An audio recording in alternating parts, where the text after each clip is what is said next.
¿Sí ven la pantalla? Hola. Sí, doctora. Sí, doctora. Sí, bueno, buenas tardes. Hoy día nos toca hablar sobre los diseños básicos de investigación cualitativa, ¿no? Eh, cuyo,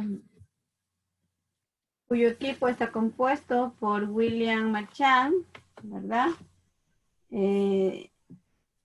De Pincay, María Isabel Ruiz y José Daniel Carreño Lima. Ya sé que este señor Marchand está un poco delicado de salud. Pincay Bravo tampoco está. Doctora, No, él sí está en clases, pero no puede hablar. Es el que le No puede comenté hablar. ayer, el que le Sí. comenté ayer. Ujú. Ah, ya, por lo del problema odontológico. Sí, Bueno, entonces nos sí, vamos doctor. con las dos, perdón, con María Isabel y con José Daniel. A ver quién quieres poner primero, como son los dos niños, María Isabel o Daniel. voy a comenzar yo. A ver, María Isabel, ¿sí? Hoy ya como que estamos también un poco desanimados, pero vamos a dar la clase porque si no, no se avanza. ¿Ya? Ok. Bueno, podría seguir la diapositiva. Vamos a comenzar con lo que son eh, diseños básicos de investigación cualitativa. ¿Ya? Bueno, primero vamos a hablar sobre diseños de teoría fundamentada.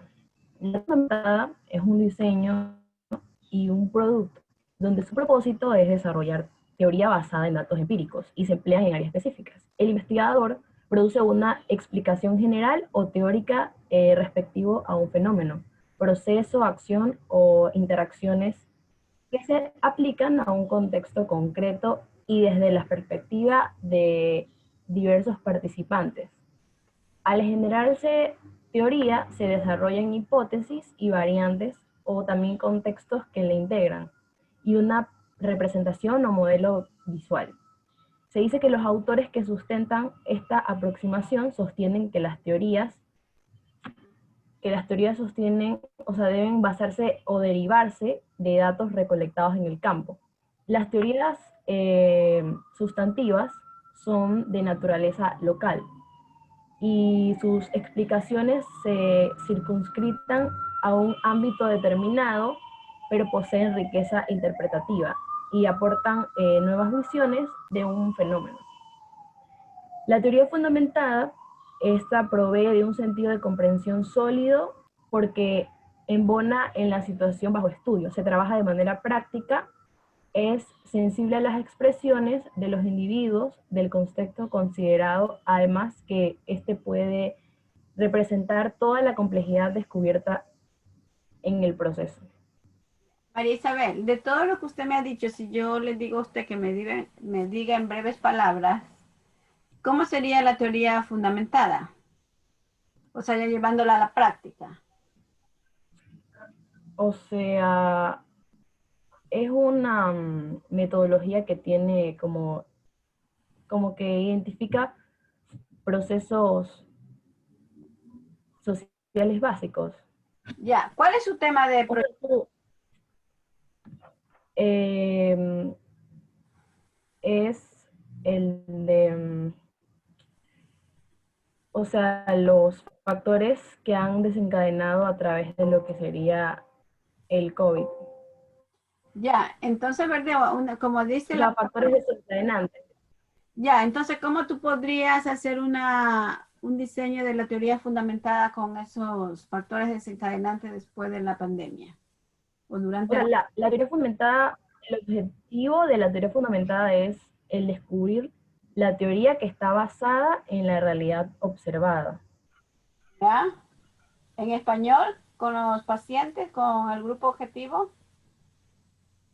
Mm, o sea, en este caso, por medio de nuestra investigación va a permitir descubrir la realidad observada sería como que aquí los factores desencadenantes.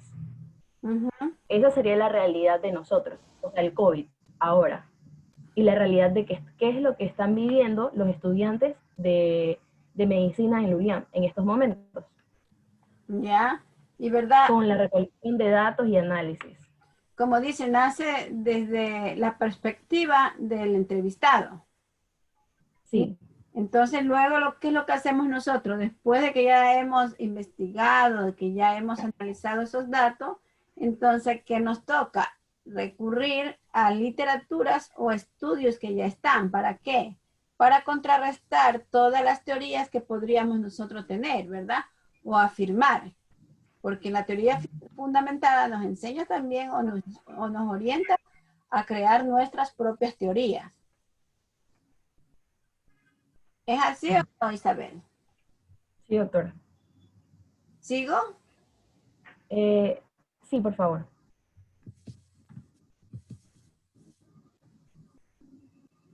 Bueno, ahora vamos a hablarles sobre lo que son el diseño sistemático.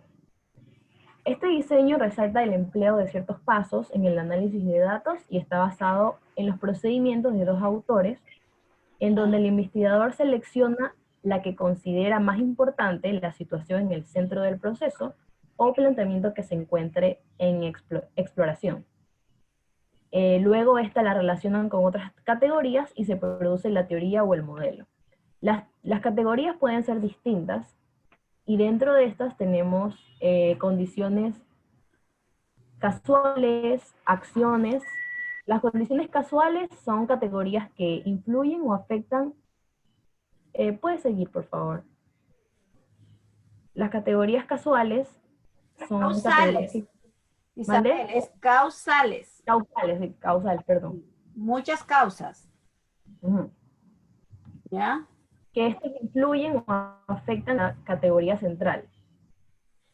De ahí siguen lo que son las acciones e interpretaciones. Estas son, o sea, resultan el eje de en la categoría eje y las condiciones contextuales e intervinientes, así como la de las estrategias. De ahí sigue lo que son las consecuencias. Estas son categorías resultantes de las acciones e interpretaciones y el empleo de las estrategias. También tenemos lo que son las estrategias. Estas, en cambio, son de implementación de acción que influyen en la categoría central y las acciones, interacciones y consecuencias. También tenemos lo que son las condiciones contextuales, que son categorías que forman parte del ambiente o de la situación que enmarcan a la teoría eje, que puede influir en cualquier categoría, incluyendo la principal. Y las condiciones, por último, las condiciones intervinientes, estas son que también influyen a otras y que mediatizan la relación entre las condiciones casuales, las estrategias, la categoría central, las acciones y las consecuencias. Ya, María Isabel, yo necesito saber, con el tema que tiene, que me dé un ejemplo, ¿verdad? Usted, el tema de ustedes, factores desencadenantes del COVID. O sea, aquí cómo yo puedo ver esta categoría de condiciones causales, cómo puedo ver las acciones de interacciones, cómo puedo ver las consecuencias, etcétera, etcétera. ¿Cómo podría? Y también cualquiera de los, no importa que no sea del equipo, puede ayudar, ¿sí? Porque esto es para enriquecer el trabajo. A ver. Bueno, por ejemplo, en las condiciones contextuales, aquí dice que forman parte del ambiente o de la situación. En este caso, la situación de nosotros, o lo que englobamos, es ¿Ya? el COVID. ¿Ya? De ahí, las consecuencias, como A dice, ver, a son ver. resultantes de las acciones A ver, vamos despacio. Tenemos el tema, factores desencadenantes del COVID. Ya, si yo quiero esto de las condiciones causales, ¿cómo lo haría?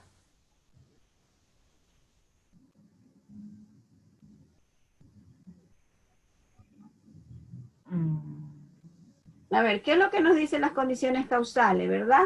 Las condiciones causales, según la literatura, dice que depende de la voluntad de las partes, ¿verdad? Son nulas o las condiciones potestativas dependientes exclusivamente, en este caso, de la voluntad de uno. Ya, supongamos, ¿verdad? Uno de los factores desencadenantes del COVID es la depresión. ¿Sí? Sí. Ya, entonces, ¿verdad? La depresión es bien cierto que voy a necesitar una ayuda psicológica, ¿verdad? No nos vayamos todavía al psiquiatra, voy a necesitar una ayuda psicológica o por lo menos un médico que me hable, ¿verdad? Que me hable, que me haga como aterrizar. Entonces tiene que decirme el médico, ¿sabe qué, Isabel? Usted está mal, usted tiene que poner de su parte, tiene que resucitar, que por aquí, que por allá, ¿verdad? Como que me lava el cerebro, sé decir yo. Entonces, ahí sería una condición causal o condiciones causales, porque depende también de mí. Ya, lógicamente nosotros, ¿verdad? No podemos actuar en eso porque, primero porque no estamos en vivo con nuestros objetos. Segundo, porque nosotros lo que estamos haciendo es una investigación, ¿verdad? Y a lo mejor a lo mejor si nosotros trabajáramos con una propuesta de solución un poco más participativa, ¿verdad? Ahí sí nosotros podríamos decir, a ver, vamos a traer un psicólogo, ¿verdad? Para que le dé charla, como para elevar el ánimo, etcétera, etcétera. Eso podríamos hacer, ¿no? ¿Y qué me dice de las acciones e interacciones?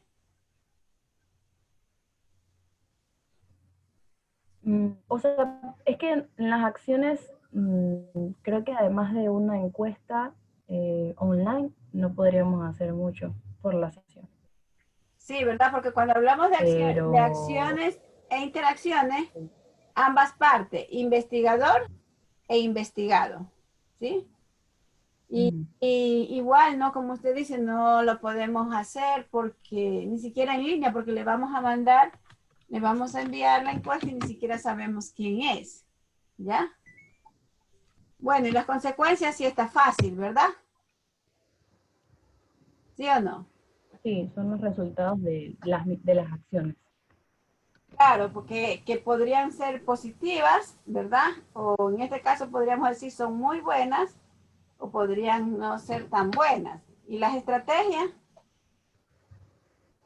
Estas son, o sea, o sea, la categoría que implementa las acciones que influyen en lo que sería la categoría central.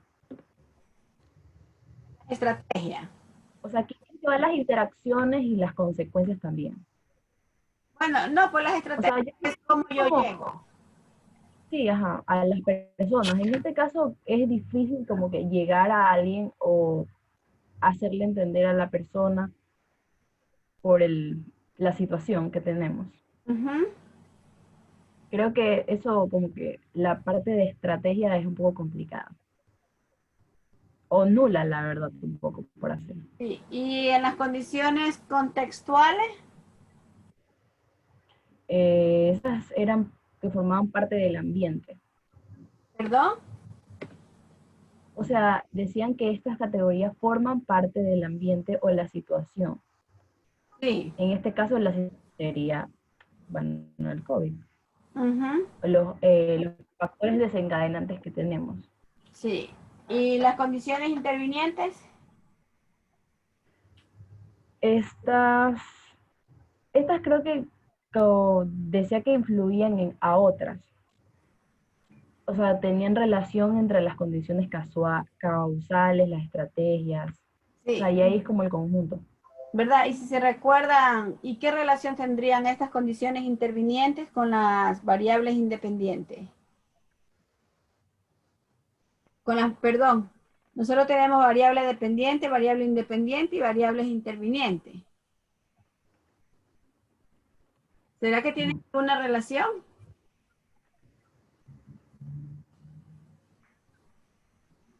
Mm, ¿Mm? A yo ver, creo que sí, creo, pero doctora. Sí tienen, doctora. Ah, nosotros no tenemos que decir creo, porque después se nos muere el paciente. ¿Ya? A ver, Renan, explique.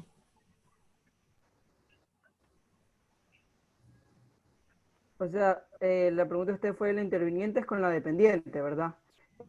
Para llegar a una variable que dependa de otra, tiene que haber factores que estén por medio. Por ejemplo, en el ¿Ya? caso con lo que es la diabetes, usted nos mencionaba, es el estilo de vida, perdón, la forma de alimentarse. ¿Ya? Vendría a ser la variable que está ahí interviniente. Eso más o A menos. ver, cuando nosotros hablamos de las variables intervinientes, ¿verdad?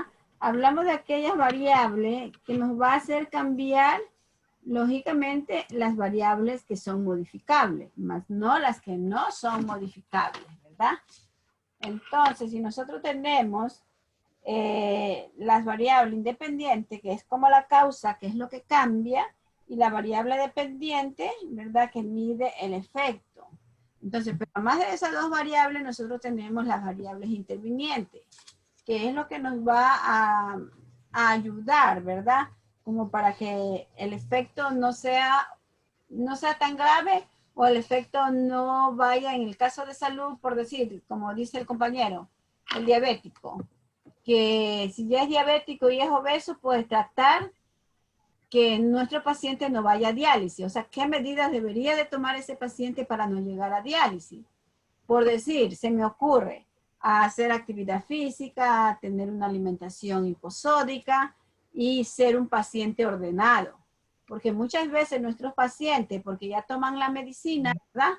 Piensan que ya ellos pueden, ¿cómo le digo? Desbaratarse, hacer lo que ellos quieran, desordenarse. Y no es así. Yo siempre a los pacientes diabéticos les digo, usted no tenga miedo, usted no se va a morir de diabetes, se puede morir de cualquier otra cosa, pero si usted es un paciente ordenado, usted puede vivir mucho. Entonces, eso es lo que nosotros tenemos que conseguir con nuestros pacientes.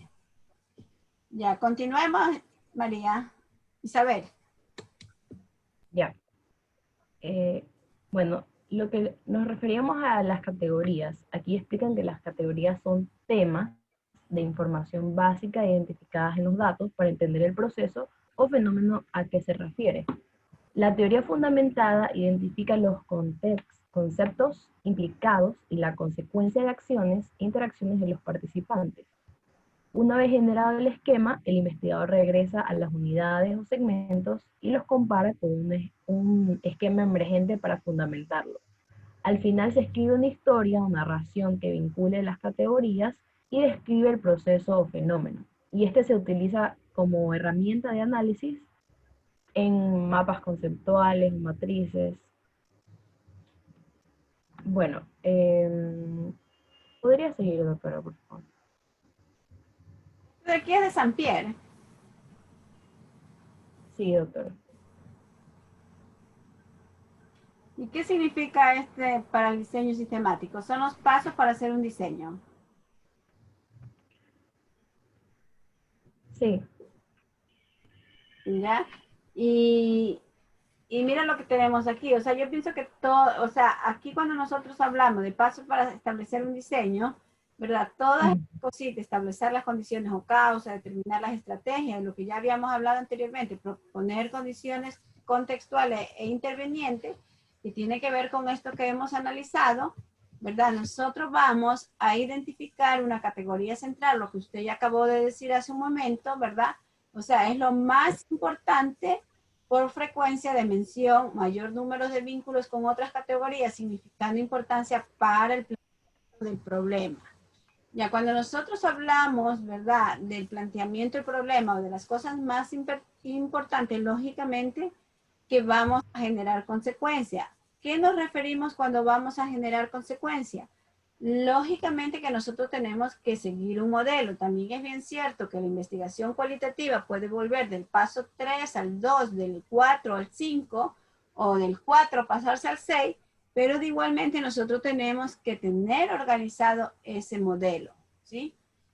Y me voy a referir a este último que está acá arriba, ¿verdad? Independientemente si es una investigación cualitativa, cuantitativa o mixta, ¿verdad? Nosotros tenemos que terminar nuestra investigación en el reporte final. ¿Qué es el reporte final? Es lo que nosotros, bueno, nosotros no estamos haciendo un proyecto de, estamos haciendo un proyecto de investigación, ¿verdad? Y el reporte final vendría a ser los resultados que ustedes puedan presentar en cuadros, en gráficos, ¿verdad? En tablas, como ustedes quieran. ¿Y para qué nosotros necesitamos tener organizado eso? Porque si nosotros no tenemos, mire que yo voy de atrás para adelante y yo me salto porque yo lo veo de esa manera, o sea, en la práctica yo lo hago así. Entonces, ¿para qué yo necesito tener todo esto organizado, verdad? Entonces, luego que yo ya he tenido organizado, yo me puedo plantear ciertas hipótesis, como ya lo vimos, ¿verdad? Que esas hipótesis pueden terminar en conclusiones, ¿verdad? Y lógicamente que allí me van a ayudar a validar la teoría.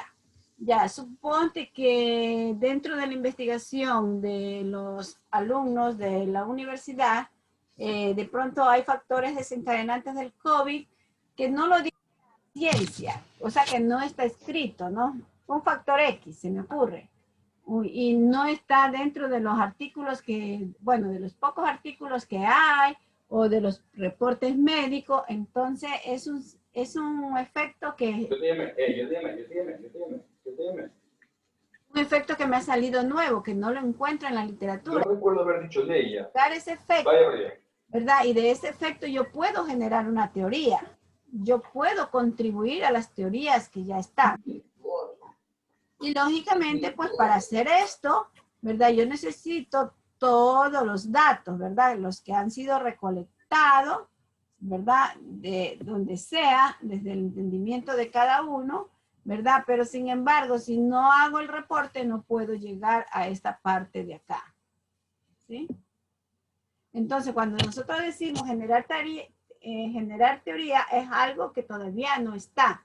Entonces, dentro de estos factores desencadenantes del COVID, puede salir algo que todavía ni un médico lo ha dicho y puede salir algo que a lo mejor tampoco está en los pocos o muchos artículos científicos que puedan existir hasta ahora sobre el COVID.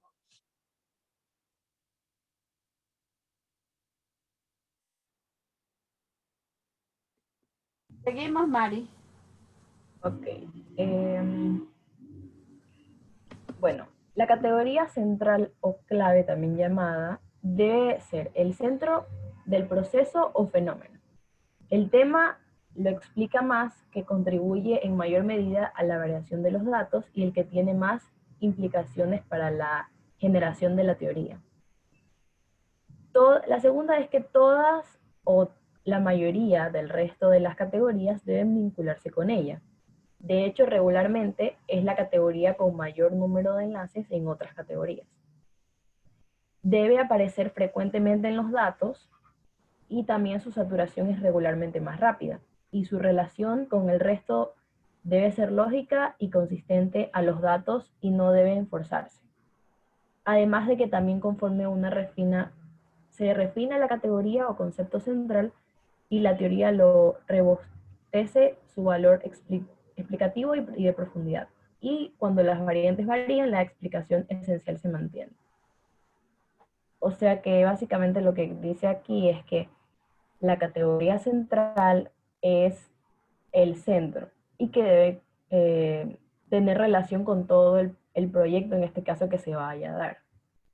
¿Cuál sería el centro de los factores desencadenantes del COVID, ya que ustedes han revisado unas cuantas literaturas?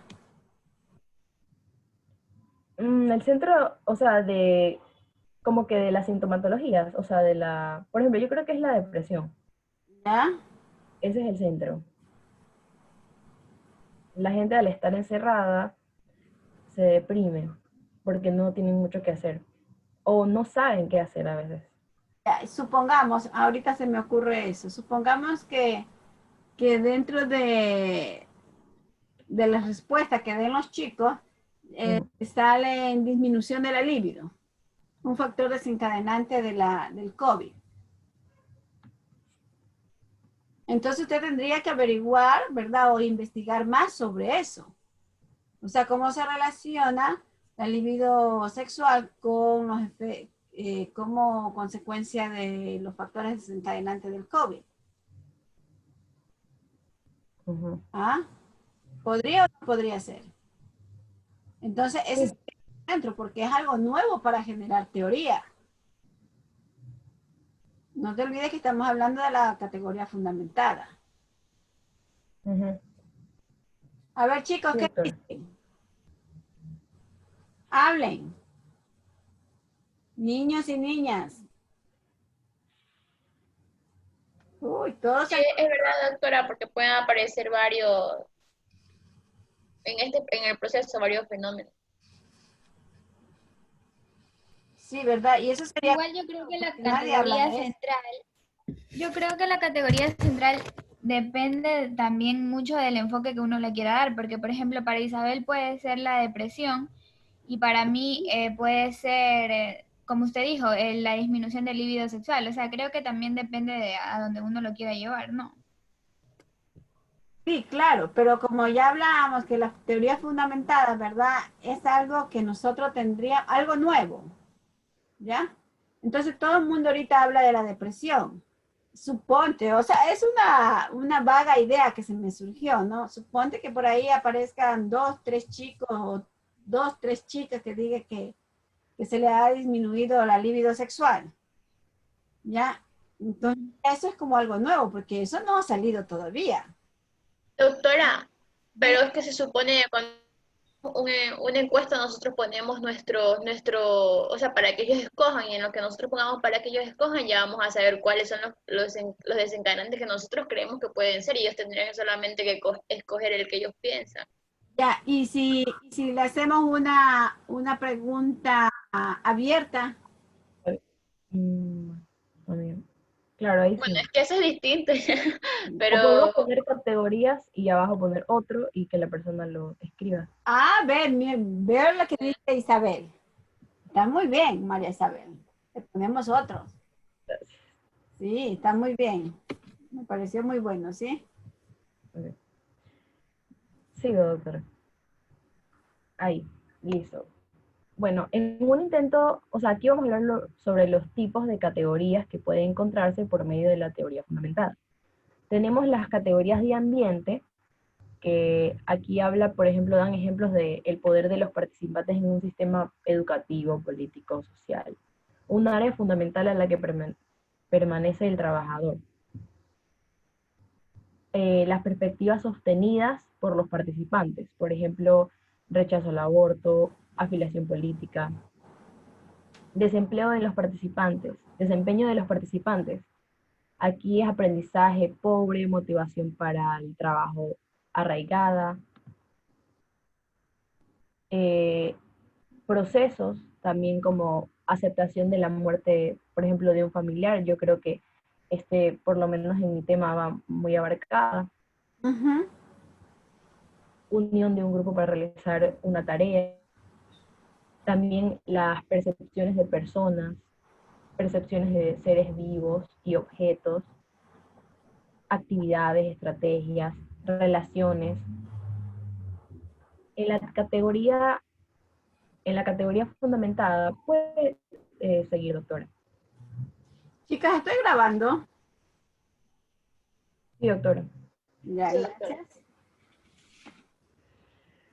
Ya. En la categoría fundamentada es común usar códigos en vivo que recordemos que son etiquetas para las categorías constituidas por pasajes, frases o palabras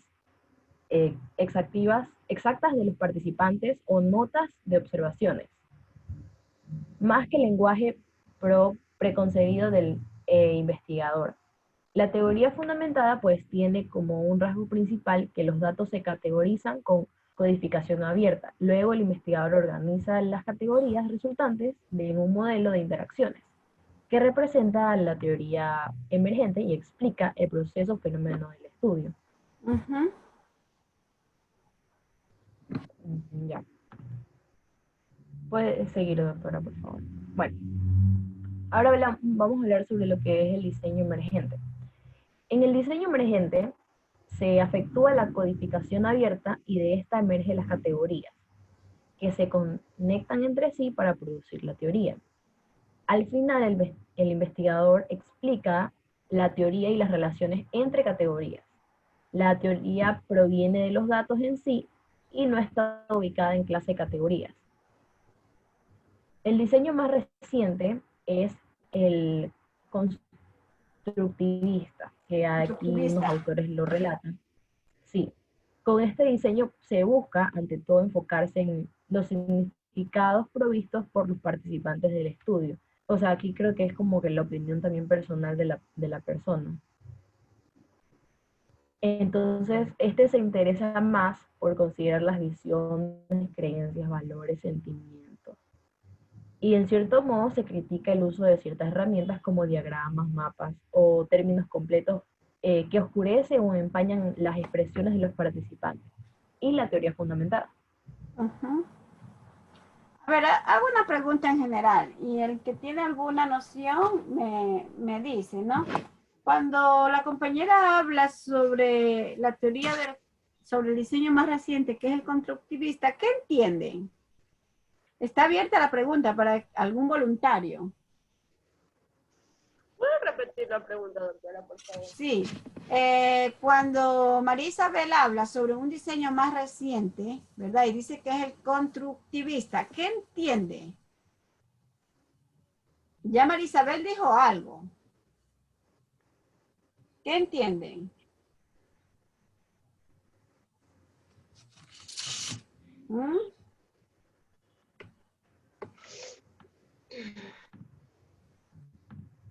Solo examinen la palabra. Doctora, como que en el proceso lo que nosotros vamos mismos construyendo, que vamos viendo, o sea, la construcción de los datos que vamos obteniendo. ¿Verdad? Eso nos decía Vygotsky, o sea que nosotros aprendemos, ¿verdad? Eso es el constructivismo, que nosotros aprendemos, ¿verdad? En este caso, aprendemos de lo que nos pueden decir nuestro objeto que es investigado. Por decir, Como aportaciones, doctora. ¿perdón? Doctora, Como aportaciones. Claro. Sí, ¿quién estaba hablando? Doctora, yo, más yo, que todo, ¿no podría ser también lo que sería modificar el diseño para enfocarlo al investigado, ¿no? Como que modificar las cosas o las pautas para que se enfoquen en las necesidades de la persona, ¿no? ¿No podría ser también?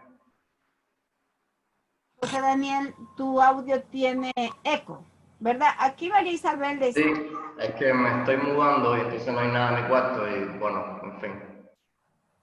No escuché. María Isabel... Que me estoy mudando, ya fue. No sé. doctora, es que él se está mudando de casa, entonces está en un cuarto donde no hay nada, solo está él, por eso es que se escucha el eco así. Ah, ya, Ajá, no es problemas del audio. ya.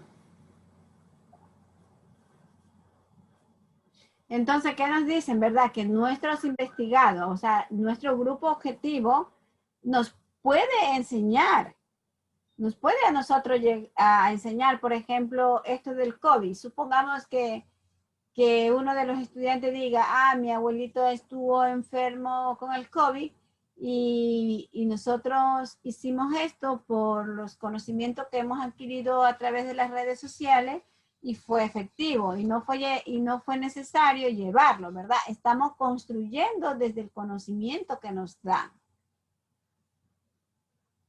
Y lógicamente que después nosotros también tenemos que hacer una propuesta y esa propuesta le va a enseñar a nuestros ciudadanos, a nuestro grupo objetivo, qué es lo que debe hacer. Pero constructivista es como dijo Diana, vamos aprendiendo a medida que va pasando el tiempo. Cuando nosotros hablamos del niño, por ejemplo, yo le puedo dar este control a un niño, ¿verdad? Y el niño lo puede desarmar, porque él aprende desarmando y luego armando. Entonces él me puede decir qué tiene el control por dentro y me puede a lo mejor decir, bueno, si le quitamos tal cosa, el control no va a funcionar. Y si le agregamos tal cosa, el control va a ser un poco más veloz, se me ocurre, ¿ya? Pero él aprende con las herramientas que nosotros les hemos dado.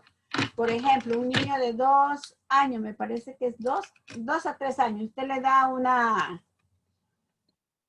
bolsa, ¿cómo se llaman esos cuadritos que forman torres, aviones y todo eso? ¿Lego será? Legos, los Legos. Sí, sí, bueno, se le da a un niño, ¿verdad? y el niño primero comienza a formar las imágenes de la figura que uno le da en la tabla. Y a medida que él va teniendo esa experticia de manejar los Lego, va a haber un momento que el niño va a hacer cualquier otra imagen que no está en la tablita que le enseñamos. A ver, tú tienes que hacer esto, tú tienes que hacer lo otro.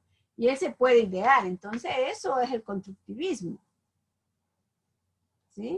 Sí, doctora, es que igual cuando se hablaba de los temas, de las investigaciones cualitativas y cuantitativas, nos hablaba que una de las características de los diseños cualitativos era el constructivismo, no sé si se acuerda, y decía que esta investigación se trata más sobre como que las experiencias, lo que nosotros vamos viendo en el camino, creo que así mismo o sea, la sociedad nos brinda herramientas para que nosotros podamos ir formando un criterio en nuestra investigación, de la información que nosotros vamos adquiriendo durante el proceso.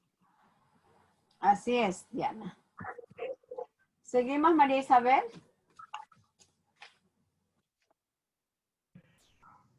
María Isabel. Bueno, la categoría central es el mantenimiento divisorio o proceso socio-psicológico mediante el cual se afirma o se mantienen los límites entre la intervención psicológica para enfrentar los problemas de conducta. En este caso podrían ser que otorga demasiada importancia a las demás categorías que trazó el maestro para lidiar con el alumno, demasiado conocimiento de las estrategias del resto del personal, y en este caso, o sea, el modelo de teoría fundamentada parte de las causas primarias hasta la categoría central y nos muestra la complejidad que puede captar este diseño de investigación cualitativa.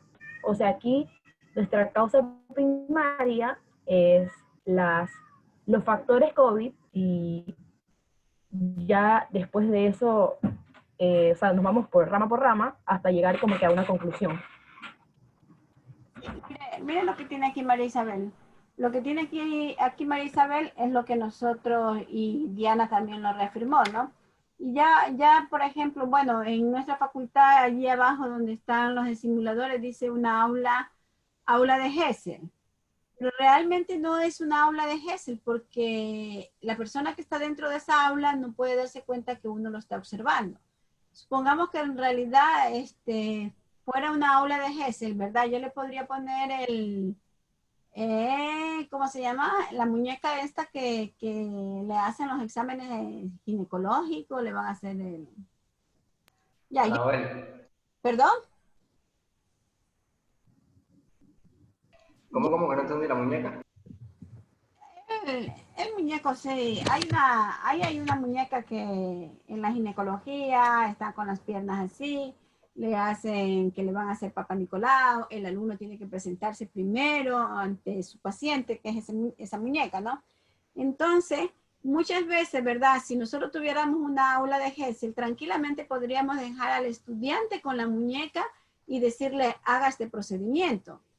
Pero el estudiante no sabe que nosotros lo vamos a observar a través de la cámara de Gesell, no sabe. Entonces, es una forma de evaluar, ¿verdad? El estudiante se siente abierto en este caso con la muñeca, y va a hacer los procedimientos que ya la profesora de ginecología le enseñó en el aula de clase, ¿sí? Ya.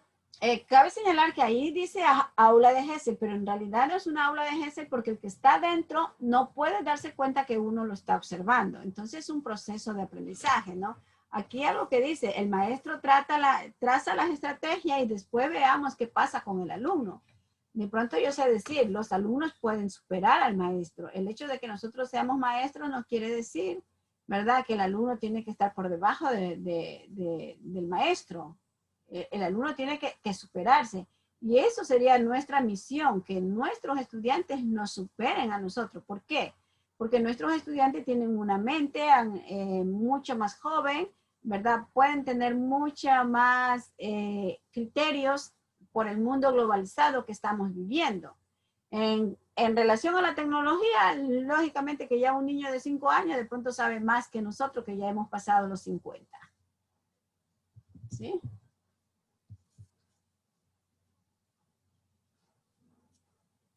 Sigamos, María Isabel. Ok. Bueno, los diseños etnográficos.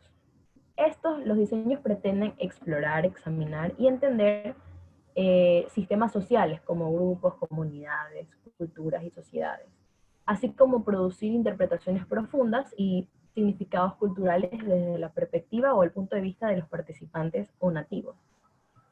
Unos autores señalan que tales diseños buscan descubrir, interpretar las creencias, significados, conocimientos y prácticas presentes en tales sistemas, y pueden ser amplios y abarcan la historia, geografía y los subsistemas socioeconómico, educativo, político, cultural, y consideran que el propósito de la investigación etnográfica es describir y analizar lo que lo que las personas de un sitio abstracto o contexto, de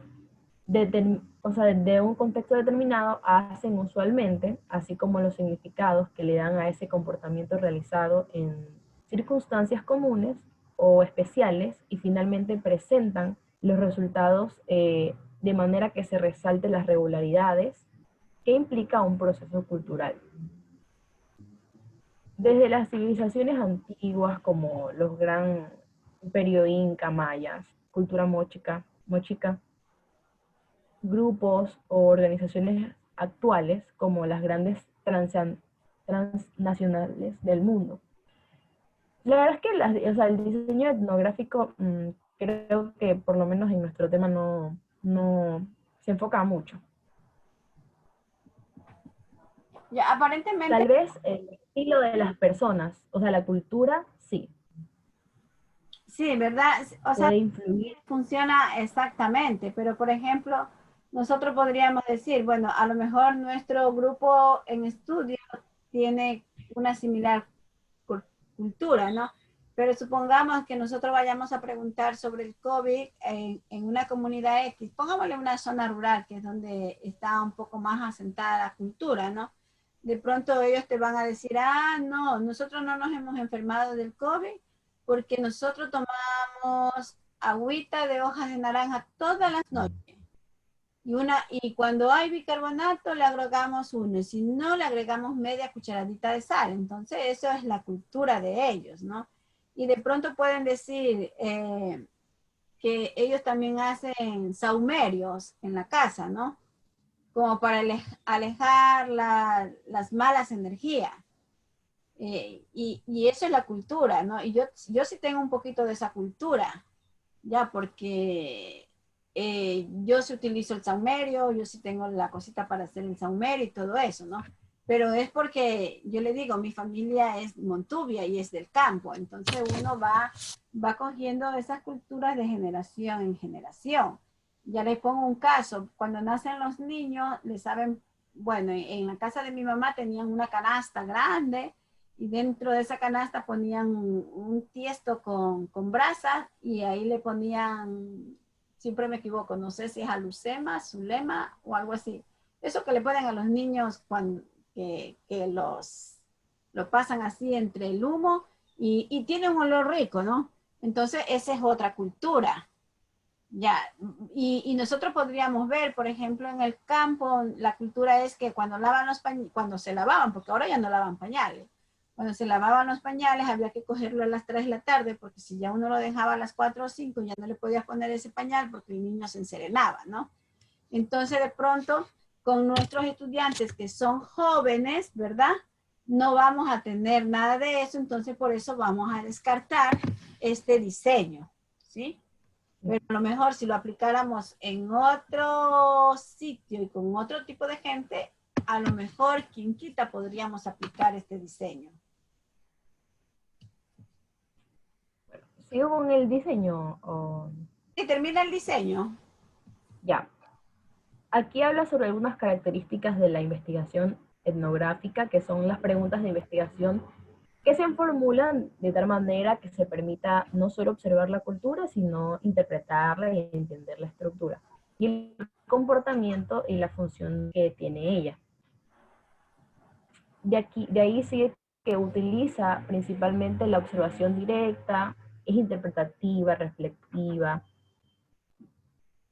reflexiva, se registra los procesos sociales y las interacciones, los registros, datos, y frecuentemente se mapea el contexto físico. Se definen diferentes tipos de unidades de análisis como el individuo, las organizaciones, grupos, redes sociales, comunidades, culturas. Y se producen categorías de distintos tipos, categorías individuales, referidas a personas en particular, categorías compartidas por varios miembros de un sistema social, relaciones, vínculos entre individuos, de expresión cultural, religión, arte, música, tecnología, herramientas de trabajo, y del sistema cultural como reglas o normas que tengan ciertas culturas o cierto grupo de personas. Y también para establecer las categorías y efectuar el análisis. Y también el análisis implica integrar los datos específicos, interpretaciones y significados más amplios. Decía aquí que era como armar un rompecabezas, que primero se estudia cada evidencia y se analiza en el contexto y luego se va integrando con el resto de la información que las personas nos den. Me mató de las vidas de San María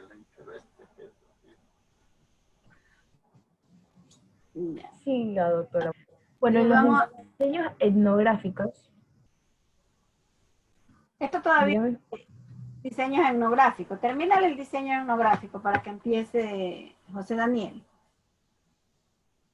O sea, aquí en los diseños etnográficos decía que en los diseños etnográficos el investigador debe hacer ciertas preguntas, que es las que podemos ver aquí. Todas estas, creo que es irrelevante decirlas todas. Y dice que el diseño etnográfico puede comenzar como un modelo o teoría, o bien directamente con el trabajo de campo. ¿Ya? Desde la recolección, el investigador va integrando de manera coherente la información en base a datos o un portafolio de cada dato, si es posible, en al menos 2 fuentes. Aquí hablaba sobre que el diseño etnográfico ya se lo divide. No sé si queda... Sigue la siguiente diapositiva, por favor, doctora.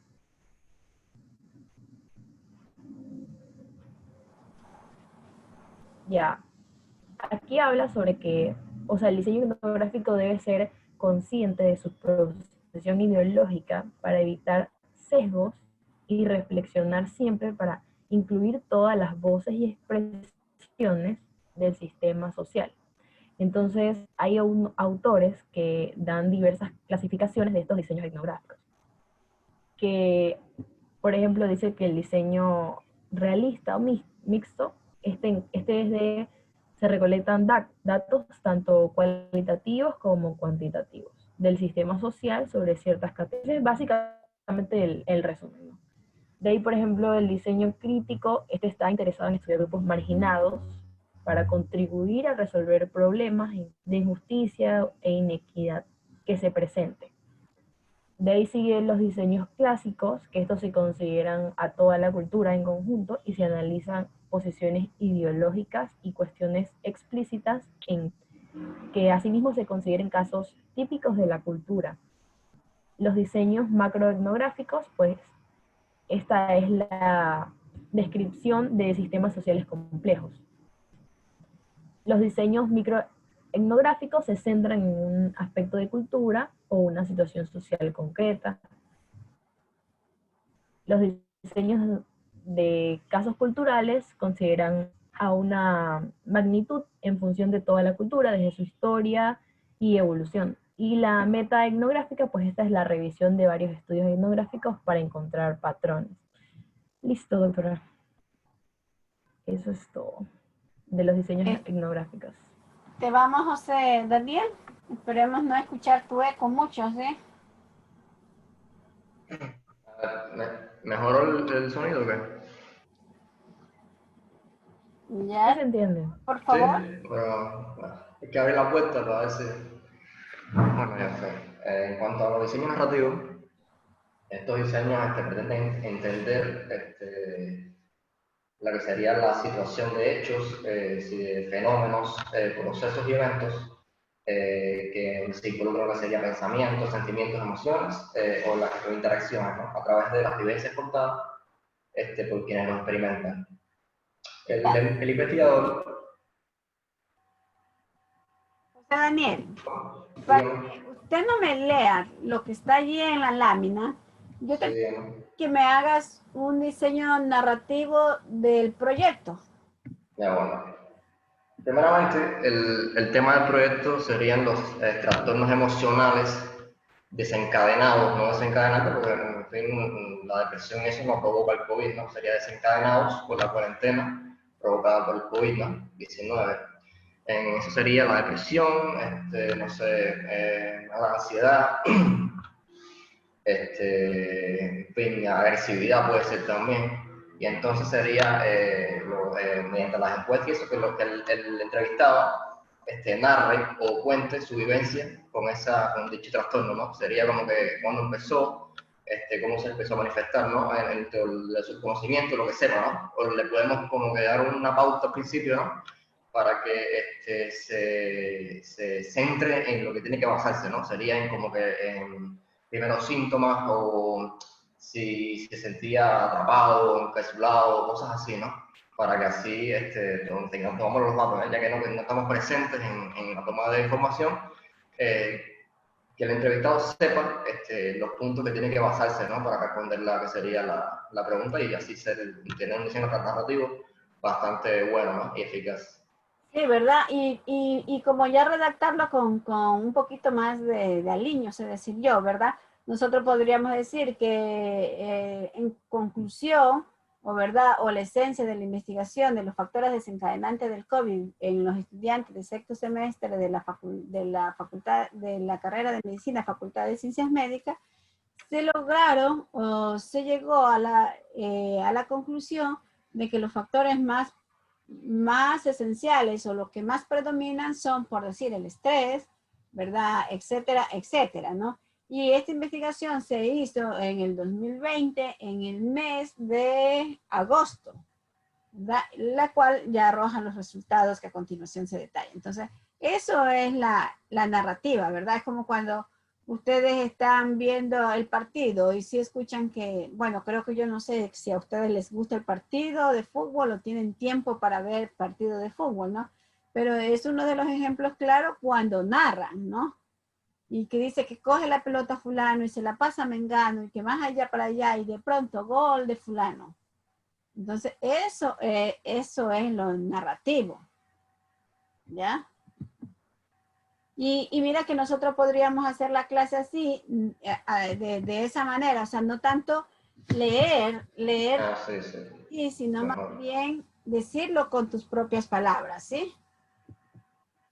Y también puede, supongamos que en el caso extraño haya salido una sintomatología y lo sorprendente de esta investigación, que 2 estudiantes manifiestan tener estos factores cuando se ha hecho una revisión de literatura y en ninguna de las revisiones de la literatura consta este y este otro.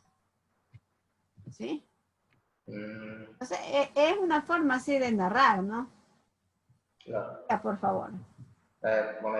Bueno, eso sigue en teoría, ¿no? Lo que sigue con el diseño narrativo. Si quieres la puede cambiar, ya sería el diseño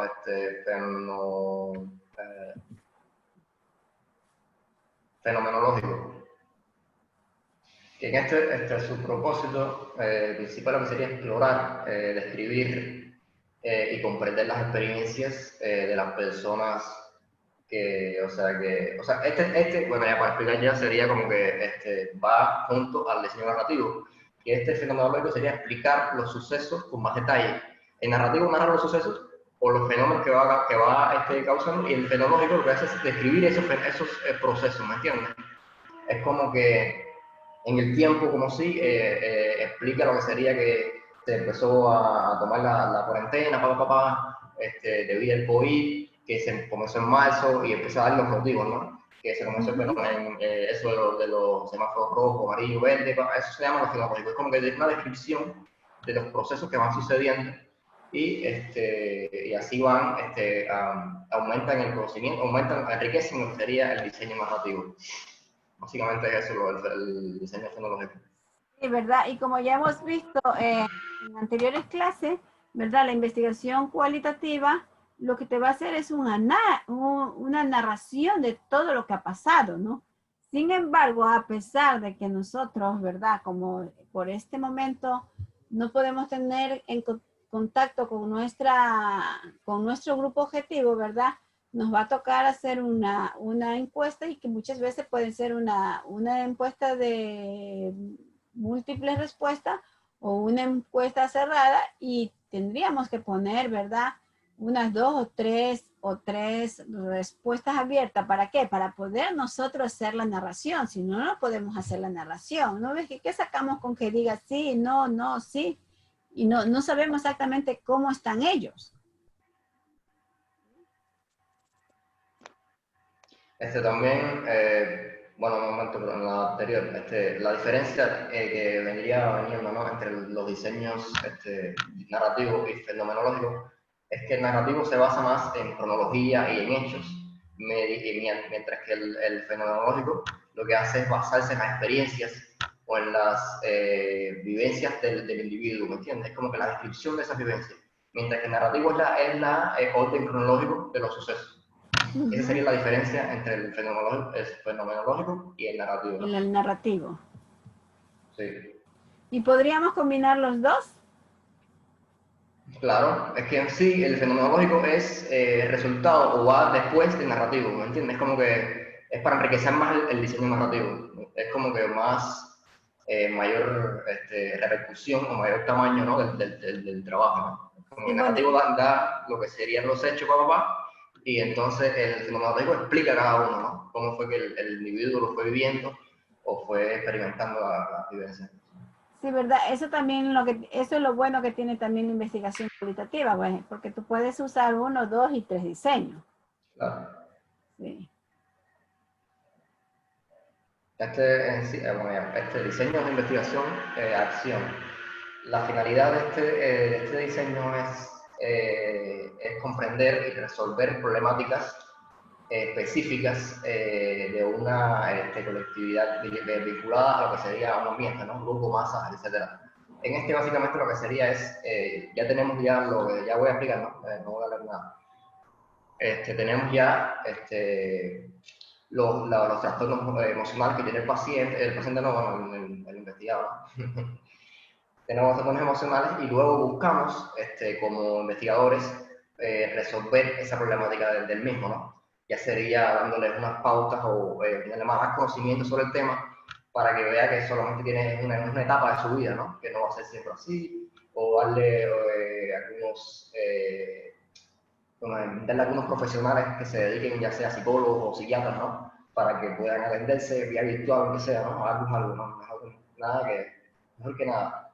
Y así pueda resolver o darle, tratar de minimizar lo que sería los trastornos emocionales, ¿no? Y así pueda efectuar su vida cotidiana normal, ¿no? Y no se vea afectado, ya sea en su ámbito de trabajo o estudio, en la convivencia familiar. Y así es, básicamente sería eso, ¿no? Resolver las problemáticas brindadas por el investigador. Por eso se llama investigación-acción, ¿no?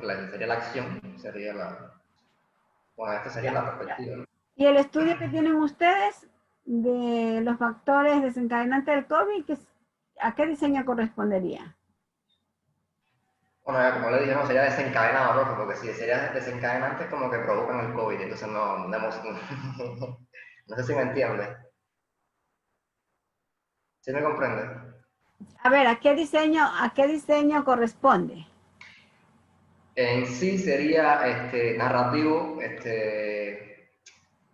también está presente, ¿no? Porque tiene investigación y acción, porque también buscamos, luego de la encuesta y de saber los trastornos que tiene, buscamos también darle una solución, ¿no? No va a ser la mejor del mundo, pero va a ser algo, ¿no? Que ya sea, como ya mencioné, ¿no? Darle más conocimiento sobre el trastorno que tiene, decirle que es provocado por la cuarentena y el acuartelamiento. Y también vamos a ver si podemos conseguir, muy difícil, ¿no? Pero vamos a ver si podemos conseguir doctor o psicólogos o psiquiatras para que puedan, va a ser muy difícil, ¿no? Porque obviamente esas personas cobran, ¿no? Pero bueno, vamos a ver qué se puede hacer.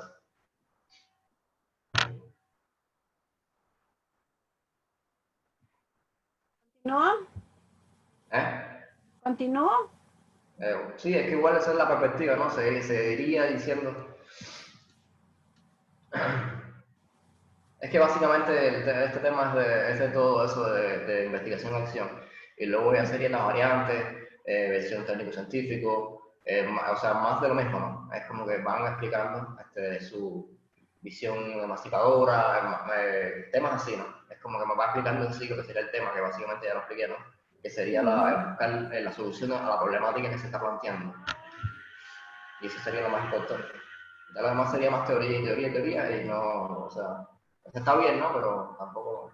Claro. Que se basa en la observación, el pensamiento y luego la actuación, que sería ya lo final, ¿no? Y que no se observan, o bueno, en este caso sería no se puede observar, ¿no? Porque no vamos a estar, no vamos a estar presentes en la entrevista, pero bueno, el pensamiento sí, ¿no? Ya que pensaríamos en una estrategia para ayudar a la persona. Y luego ya sería la actuación, que sería ya brindarle a la persona o al individuo nuestras posibles soluciones, ¿no? Y ya las mencionaba, ¿no? Y esa sería la secuencia, ¿no? O las fases que deberíamos seguir en el proceso de investigación.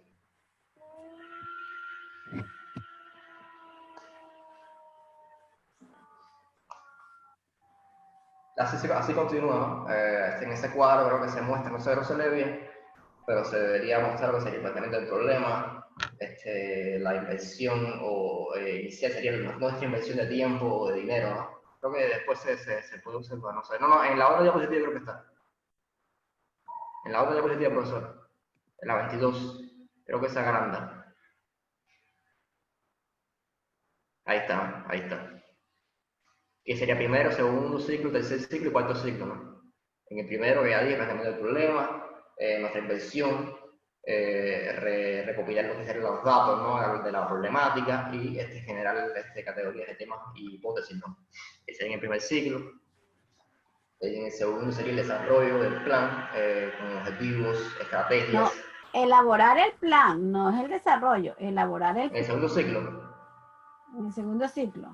Es que, bueno, para mí en el primer ciclo no se elabora, ¿no? Con mediante hipótesis y la recopilación de datos. Tú vas estructurando un enfoque de investigación, ¿no? Y luego en el segundo es que tu objetivo es buscar desarrollarlo. Buscar desarrollar los objetivos, etcétera, buscando estrategias o planes de acción, los recursos también, ¿no? Porque obviamente no va a ser así la nada que yo voy a querer hacer eso, ¿no? Y así. Luego el tercero sería ajustar el plan, poner en marcha el plan. Ajá, sí. En el segundo es buscar desarrollarlo o mejorarlo, y luego en el tercero es ponerlo en plan, ponerlo en marcha, ¿no? Ya, espera. Y en el cuarto, es que cuando nosotros hablamos, ¿verdad?, de los ciclos, este es el segundo ciclo, que dentro del segundo ciclo se desarrolla el plan, ¿verdad? Y el plan lleva los objetivos, o sea, tiene que tener unos objetivos claros, ¿verdad? Tienen que haber las estrategias para conseguir los objetivos, ¿verdad? Tienen que estar claras las acciones que vamos a tener, tienen que estar claros los recursos. Si nosotros contamos con el recurso humano, si contamos con recursos bibliográficos, si contamos con recursos económicos, ¿verdad? Si también el tiempo lo tenemos. Y justamente aquí dice la programación de tiempo. Cuando hablamos de programación de tiempo, pues ustedes recordarán que en una de las exposiciones anteriores, ¿verdad?, se expuso un programa o una agenda. Entonces tú dices, a ver, voy a dividir esto, me voy a demorar haciendo esto 3 meses y voy dividiendo. Este mes, ¿cuántas semanas? La primera semana que hago, la segunda semana que hago y así sucesivamente, ¿no? Luego, básicamente hay que recolectar los datos adicionales del plan. Si usted ve esta llavecita, ¿verdad? De doble dirección, quiere decir que yo puedo hacer cosas de aquí y me puedo saltar acá, o yo puedo hacer cosas de acá y me puedo saltar acá.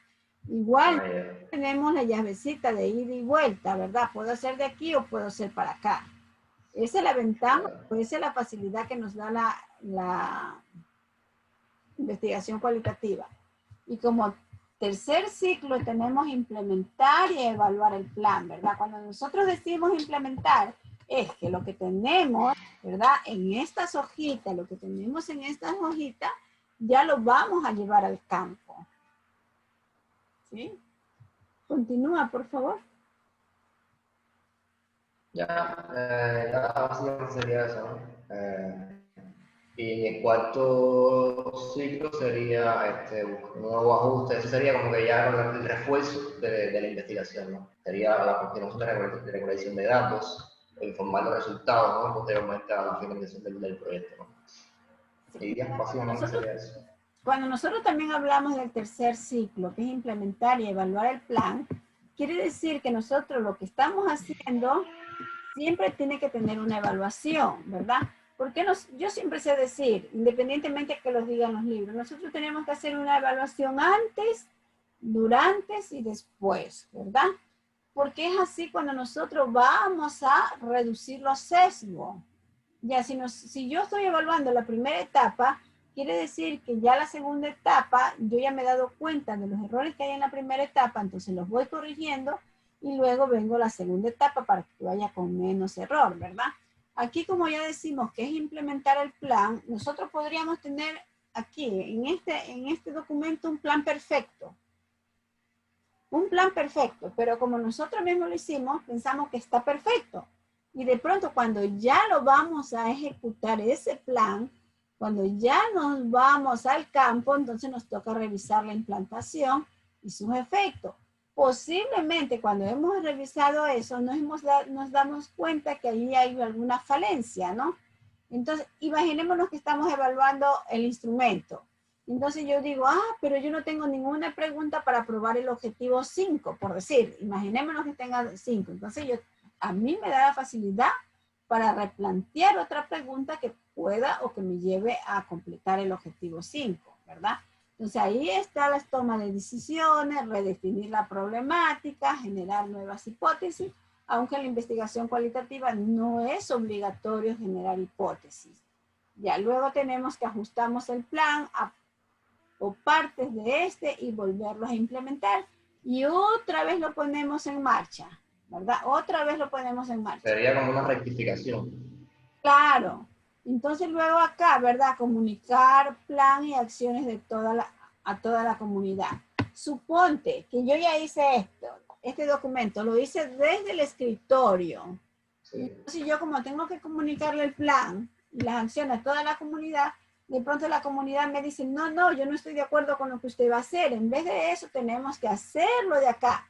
Entonces, otra vez a recolectar los datos para evaluar la implementación de eso que hemos dado, ¿sí? Cuando ustedes vean estas llavecitas de ida y vuelta, quiere decir que nosotros de acá podemos saltar acá y de acá podemos saltar acá, ¿sí? Y cuando ya tenemos el cuarto ciclo, ¿verdad? Que es la realimentación, tenemos que informar estos resultados a esta gente de aquí, a esta gente de aquí. Estos resultados a esta gente, ¿no? Entonces, recolectar datos y volver a evaluar para implementar ajustes. Suponte que ya nosotros damos los informes y la comunidad nos diga, no, yo pienso que deben de revisar nuevamente las encuestas o los grupos focales, porque cuando yo estuve en el grupo focales se dijo tal cosa y no aparece en el informe. Eso puede salir. Ya, entonces nosotros tenemos que revisar otra vez, por eso yo siempre sé decir que nada de los papeles, así sea un papel de este porte que nosotros tengamos de la investigación, eso tenemos que irlo grapando y guardando, porque no sabemos en qué momento es útil. Cuando ya hemos cerrado el plan, ya podemos botar toda esa basura, pero antes no. Entonces tenemos nuevos ajustes, decisiones y redefiniciones y nuevos diagnósticos. El ciclo se repite otra vez. ¿sí? Y de pronto ustedes van a decir, bueno, y si se repite el ciclo y si vamos a estar evaluando, ¿cuándo vamos a terminar? Es por eso que las evaluaciones se hacen constantes para que en el momento que ya terminemos la investigación, ya no haya insatisfacción, ni tanto de las personas que han sido investigadas, ni del investigador. Que ambos queden satisfechos. Seguimos, por favor. Ya, profe, sería eso todo, ¿no? Porque sí ya seguiría hablando de lo que ya está, ya lo que ya he mencionado, de la investigación social. A ver, también uno de los errores que nosotros como ejecutores de proyectos cometemos, ¿verdad? Nosotros nunca tenemos una reunión, en este caso con los comunitarios, nunca tenemos una reunión. Lo ideal sería hacer eso y que ese líder comunitario se sienta partícipe, ¿verdad? Ahora nosotros acá en Ecuador llamamos participación ciudadana. Entonces nosotros lo que tenemos que es participar con los líderes. Supongamos, aquí está José Daniel, por acá está una madre comunitaria, por acá están otros de la comunidad, por aquí está un profesor. Entonces todos juntos elaboran el plan, todos, ¿ya? Y cuando nosotros hacemos esto, así como está aquí, es que realmente nosotros podríamos tener un resultado óptimo. Les digo lo que nos pasó en vinculación cuando fuimos en Sí Vivienda, ¿verdad? No recuerdo, creo, hace 4 años que fue la política. Y entonces nosotros citábamos muchachos para darle charla y no nos llegaba ninguno. ¿Por qué no nos llegaba ninguno? Porque nosotros no regalábamos camisetas, no regalábamos nada. Lo único que brindábamos era conocimiento, ¿verdad? Y la gente se iba allá donde los políticos porque le daban una libra de arroz, porque le daban una camiseta, porque le daban un lápiz. Ya, entonces, ¿verdad? Y a lo mejor se me ocurre que el proyecto de vectoriales, pues para ellos no era una necesidad sentida. Entonces, cuando un proyecto es una necesidad sentida, pues se coordina, no se dice a los políticos, no, mañana tenemos una reunión con la universidad, ustedes pueden estar. Entonces, allí ya no se perdía el vínculo. Entonces, ellos no sentían eso. Lo que no ocurría cuando nosotros hacíamos vinculación en educación física con el deporte. Eso no ocurría, teníamos bastantes niños. Y los papás y las mamás iban a ver los niños. Entonces, porque a ellos les interesaban que los niños hicieran deporte. Entonces, ¿qué nos decía la mamá? Uy, a mí sí que me encanta cuando llega el sábado y domingo, porque nosotros hacíamos deporte sábado y domingo con los niños, porque mis niños caen una sola. Entonces para ellos estaba bien. Dice, caen una sola, van los baños, meriendas y en un momento ya están los angelitos durmiendo. Sí. Entonces eso es. A ver, chicos, chicas, ¿hay alguna pregunta hasta acá? Hola. Hola. No, doctora. Seguro que está claro. Después nos digan que uno no les quiere dar la realimentación. Ahí va a hablar Anthony. No, doctora, yo le iba a preguntar eso, era sobre mi tema, que yo ya le envié y quería saber. ¿Cuál es tu tema? Sobre el tema de la encuesta que ya la hice, ya se la envié. ¿Me enviaste por WhatsApp? Sí. Para mi teléfono. Me vistió, doctor. Mejor en visto. Ah. Mejor en visto. Ya. Ahorita la reviso, ¿sí? Ya, pues, doctora. Ahí usted me avisa y también me dijo que el número de la secretaria que no es brava. Ah, tengo que mandarte ya. Ya déjame anotar. Ahorita mismo yo te reenvío. Ya. Otra cosa, ya tienen claro qué es lo que vamos a exponer, ¿no? ¿O no? Anthony. ¿Del proyecto? Sí. Usted dijo, incluso dio las pautas y las cuántas diapositivas son y qué va en cada diapositiva. Ya, de igual okay. cualquier cosa, yo creo que si alguien no entiende del curso, le escribe a Diana y Diana le pregunta a usted. Ya. Igual eso es. Sí. Ahorita voy a revisar tu encuesta y de ahí me meto al correo porque creo que Doctora, Otro grupo también tiene otra encuesta, creo que también. ayer me comentaba en el B de que usted les había dicho que ya no se iba a hacer encuesta. No es que yo no les había dicho. Déjame dejar de grabar. Porque